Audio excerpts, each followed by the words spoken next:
Shalom, selamat siang Bapak Ibu Saudara yang dikasihi Tuhan Yesus Kristus. Selamat kita berjumpa kembali dalam renungan pada siang hari ini, tanggal 21 Mei 2026. Kiranya saudara semua penuh dengan semangat dan sukacita dalam menjalani aktivitas saudara. Saat ini kita sudah sampai dalam Injil Matius pasal 20 dan kita akan perhatikan ayat 27 sampai 28. Tertulis demikian. Dan barang siapa ingin menjadi terkemuka di antara kamu, hendaklah ia menjadi hambamu. Sama seperti Anak Manusia datang bukan untuk dilayani, melainkan untuk melayani dan untuk memberikan nyawanya menjadi tebusan bagi banyak orang. Saudara yang dikasihi Tuhan, bayangkan kalau kita datang ke sebuah restoran, tapi di restoran itu kita tidak dilayani, malah dicuekin. Biasanya kita akan mulai bertanya-tanya dan mempermasalahkan mengapa kita tidak dilayani.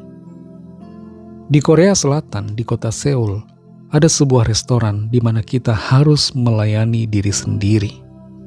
Restoran ini khusus menyediakan berbagai pilihan mie instan yang bisa dimasak sendiri. Di situ ada kompor, mangkoknya sudah disediakan, ada sendok, ada garpu, tinggal diambil sendiri. Setelah memasak, kita makan, dan setelah selesai, kita tinggal bayar. Di situ tidak ada pelayan, tidak ada kasir. Semuanya harus dilakukan sendiri. Dalam hal ini, saudara, mungkin kita masih bisa menerima karena kita melayani diri sendiri. Tapi bagaimana kalau kita melayani orang lain dan kita membayar mereka? Tuhan mengerjakan yang luar biasa, saudara. Dia adalah pencipta kita, tapi dia mau merendahkan diri. Dia datang bukan untuk dilayani, tapi untuk melayani kita, bahkan memberi dirinya bagi kita. Kita perhatikan kembali Matius 20 ayat 27 sampai 28 ini. Dan barang siapa ingin menjadi terkemuka di antara kamu, hendaklah ia menjadi hambamu. Sama seperti Anak Manusia datang bukan untuk dilayani, melainkan untuk melayani dan untuk memberikan nyawanya menjadi tebusan bagi banyak orang. Kecenderungan kita manusia adalah kita ingin dilayani. Kita ingin menjadi orang yang VIP. Di mana-mana kita ingin menjadi orang yang nomor satu yang diperhatikan. Menjadi orang yang paling dihormati dan dilayani dengan spesial. Tapi teladan Kristus menyatakan hal yang berbeda. Tuhan Yesus yang adalah Allah, Tuhan Juru Selamat, Raja segala raja. Dia datang menunjukkan dirinya sebagai hamba.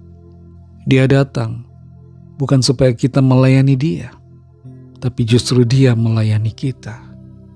Ini adalah hal yang terbalik sebenarnya, saudara, dan tidak pantas, tidak selayaknya. Tapi Tuhan kerjakan untuk kita. Kalau teladan Tuhan Yesus sampai sedemikian, bagaimana seharusnya diri kita? Mengapa kita seringkali menuntut untuk dilayani? Mengapa kita seringkali komplain ketika tidak mendapatkan pelayanan? Mengapa kita seringkali bersikap angkuh, sombong, dan bersikap seperti seorang raja besar atau ratu yang sangat-sangat hebat?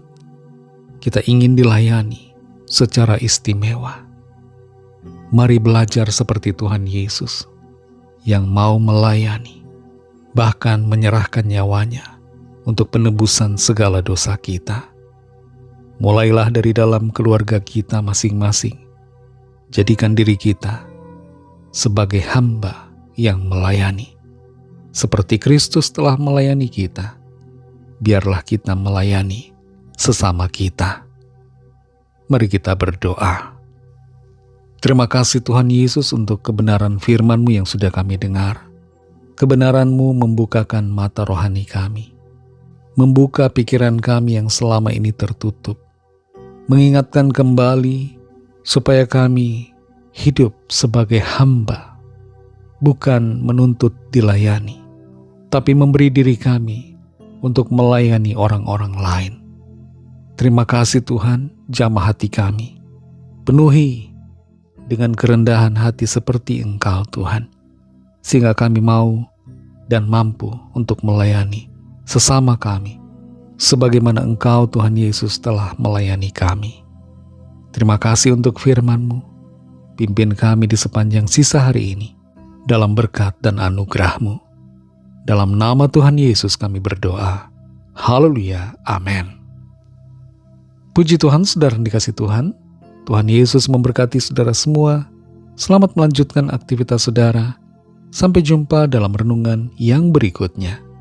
Haleluya.